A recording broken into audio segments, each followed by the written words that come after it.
Chapter 3. Eden 12 sits in his home container holding the robes he managed to hang on to. He hooks them onto a frame on the wall. They hang there as testimony to his experience. He didn't dream it. Eden 12 activates his viewing circle and it glows white, waiting for his input.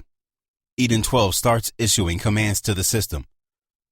Tribes warriors. Religion. Ancients. The viewing circle flickers and then zooms in on some text. Teos warrior monks, BC 4000. Play. Footage of material artists appear dressed in similar robes as he had hung up. They spin, jump, and run with a variety of weapons, and he notices the wooden staff used by his attacker. Freeze. Eden 12 poured over the image. It was an exact likeness to the monk he had met. Ancient humans living thousands of years ago, but incredible fighters. But what about the chanting, he thought? Was this a link to their prowess? Chanting, group talking, speaking together. The viewing circle talked back to Eden 12. This is a form of group exercise that ancient human tribes used to practice. This was called praying, also known as mantra. It was a form of what was called a religion that different human beings practiced and had a general outlook attached to it that was perceived as a so-called spiritual practice or else a worship of some text or deity. Eden 12, somewhat confused, asked more questions. Deity? What is a deity? The viewing circle blinks and responds. A deity was something that ancient humans connected to and collectively worshipped by chanting mantras or by praying. So, Eden 12 excitedly barks. The viewing circle plays a scene of monks dressed in orange robes sitting cross-legged, chanting mantras, accompanied by other monks banging on instruments in time with the chant. Transfixed, Eden 12 watches. Then a piercing bell cuts through the air. He laughs. That was it. He had discovered a lost settlement of monks that had survived thousands of years away from Earth and all its upheavals. Eden 12 remained curious. Show me chanting text. Unavailable, the system responded. Show me prayer text, Eden 12 repeated. Unavailable, the machine responded. Eden 12 sat back briefly and shouted, Play chanting, play mantras. The system played back the scene of monks in their temple chanting. Save chanting to RAM as chant 1. Eden 12. Your file is stored into RAM as chant 1, Eden 12. Repeat chant 1. Eden 12 listened and started mouthing the chant, copying the monks. Seta ma ka han naya ha ra mi ta shin gi yo. Pause, chant 1. Eden 12 repeated the chant out loud. Seta ma ka han ni ya ha ra mi ta shin gi yo. Eden 12, for effect, gets up and puts on the robes and sits down, crossing his legs on the floor, and repeats the first part of the mantra. Seta ma ka han naya ha ra mi ta shin gi yo. Eden 12 smiles at the sounds coming from his mouth and laughs out loud at his discovery. Eden 12 gets up and takes off his threadbare orange robe and throws it onto his bed and walks out of his container and into the cool of the underground cave he inhabits. He heads for a clear plastic-type tube that is built into the cave wall and opens a catch that allows him to sit on a transparent seat that is itself inside a transparent egg-shaped pod. He keys into the pad on the side of the egg pod his reference, 334456, and the egg pod shoots downward, searching for his destination. At breakneck speeds, it converges with other similar pods, and Eden 12 smiles at the different people he bumps into as the egg pod changes direction, stops at a junction, then throws him back downwards into a dive, and then it suddenly brakes sharply and stops in a gliding hydraulic motion that he always finds reassuring. Eden 12 pushes the door of the egg pod and walks into the bright sunlight of the recreation arena, with its huge ultraviolet spheres injecting sunlight into the area 24/7. He walks along the exercise route that skirts the beach area and makes his way onto the bright white sand and feels his body weight shift as he tries to maintain his balance. He loves to walk on the sand, and he enjoys the shifting feeling it gives him as he tries to maintain his speed. Most of the people on the beach scatter as he approaches and give him a wide berth, as they can never tell if he is working, an occupational hazard of a warrior clone. He walks along and loves watching the beautiful white and olive-skinned females lying naked on the rocks with their perfect breasts and buttocks on display, as the males try and get their attention by showing off the latest in muscular implants that they have invested in. The only downside to it all is that they are all perfectly formed, and the DNA specifications have been so finely tuned that there is not much to distinguish each male or female from another. Some of the population has old genetic DNA modifications built in at birth as a request from a parent that wants to influence the generation, and you can tell these parental experiments exist, and in some respects, it has caused somewhat of an underclass with the child going through incredible taunting and teasing as they grow up. The majority of the population stick to the near-perfect formula just to satisfy their own requirements, and in some respects, their own peace of mind, knowing that they are 100% perfect in every way. Eden 12 wades into the water as the waves crash against him. He pushes and punches his way through the waves, loving the resistance the water gives him. His protective shields auto-activate with the activity, and he kicks into the soft sand and dives through the waves into the water, making his way at an alarming rate towards the sea floor. Eden 12 has another slight modification on his hands and feet. Tiny webbing that allows him to powerfully grab handfuls of water and glide effortlessly along. He is also equipped with a gill just behind each ear, and this allows him to filter the water and stay on the seabed a lot longer than his cousins. Eden 12 catches up with a shoal of fish and dives straight through them, feeling the fish bounce and dart off his face. He then heads straight up towards the sunlight and punches through the water, head first, rising 20 to 30 feet into the air and landing with a controlled impact with hardly a ripple slicing back into the water. Eden 12 heads back to shore and surfs the seabed, crashing his body against the sand and rocks as he goes, and without stopping shoots out of the water, scattering people left, right, and center as he buries into the sand. Eden 12 loves swimming and shakes off the sand like a dog scattering people again as they get covered with a fine sand dusting. Eden 12, smiling, walks again pacing through the sand and finally back onto the harder surfaces and heads back to the egg pods built into the cave walls. Eden 12, still with a beaming smile on his face, punches in his coordinates and heads back home. Eden 12 sits in front of his viewing circle and studies more film footage of the ancient civilizations he has discovered, and as he watches, some monk fly along the ground and sweep his opponent onto his back.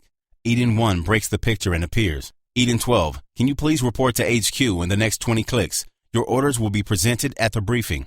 Yes, sir, leaving right away. Eden 1 smiles. Eden 12, bring along the orange robes you picked up on your last mission.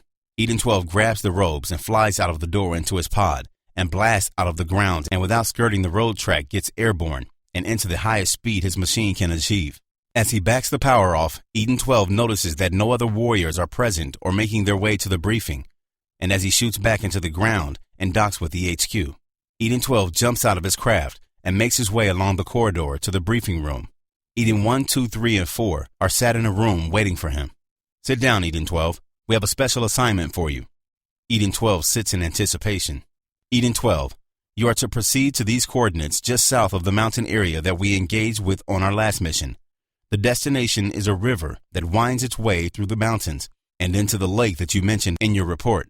From here, you will make contact with the ancient civilization and report back after 30 days at the same coordinates that you started from.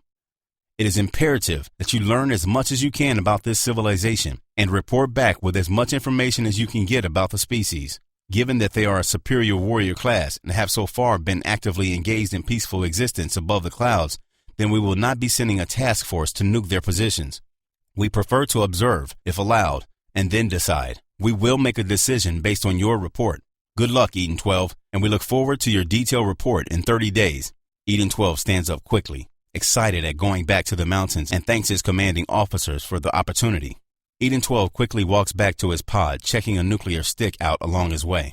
Eden 12 gets into his pod and blasts out of the hole in the ground and heads vertically for the cloud cover, not allowing his pod to get horizontal until he has broken through the cloud cover. Eden 12 sits back into his seat as the pod reaches its maximum speed, and he smiles to himself.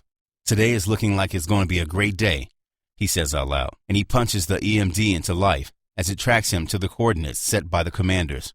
As his craft lurches to the left and then swings fast and dives towards the mountains, he notices the peak he was connected to as the pod gently lands and sucks itself down onto the green, lush vegetation, almost disappearing into the soft, wet undergrowth. Eden 12 shoots out of the pod and lands a few meters from a sleek, rowing skull positioned by a prior scouting party. Eden 12 notes its simplicity of design and its sheer symmetry as he climbs on board and clamps his feet into the perfectly engineered foot slots. As he glides away, He can see how the perfect symmetrical skull has a fine precision and balance and feels the optimum point to place the boat before adding some considerable force to the oars.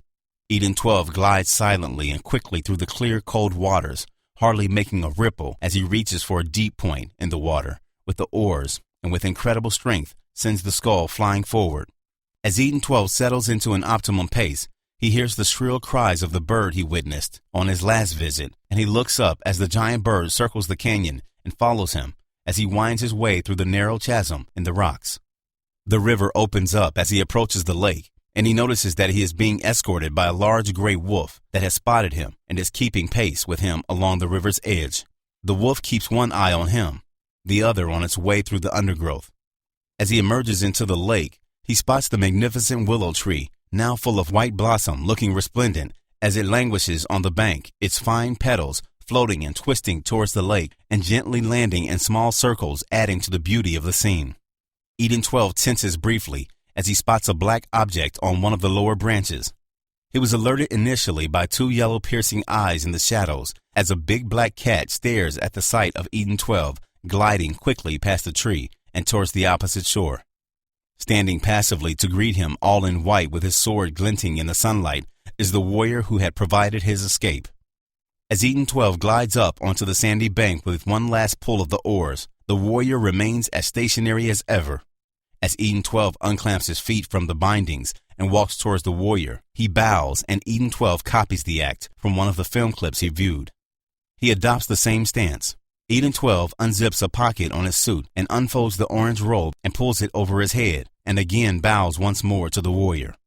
As Eden 12 takes his eyes away from the warrior for one slight moment, the warrior makes a move to Eden 12's right side and he is pushed down onto his knees.